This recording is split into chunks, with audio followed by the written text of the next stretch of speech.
In this video, I'm going to show you how to create a rule with specific word in the sender address or a specific domain. So let's start the process.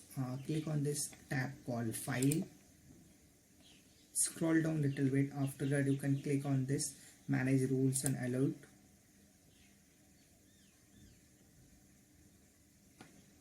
Now click on this New Rules. Click on this Apply Rule on message I receive.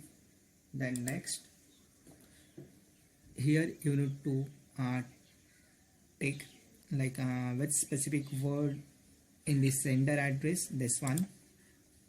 After that, you need to click on this tab, enter the domain. For example, I have typed wix.com. Then click on the add tab, then OK. Click on the next tab.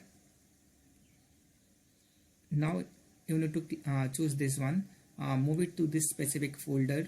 Just take this one, then click on this, create a folder. In my case, I have created a folder called Wix. Then click on OK, again OK. Yeah, it's showing. Now click on the next tab, again next. Enter the rule name. For example, I have typed wix.com, and in this step 2 section, you need to click on this checkbox called Run the Rule. Now the message already in inbox. Just click on it and finish. Click on Apply.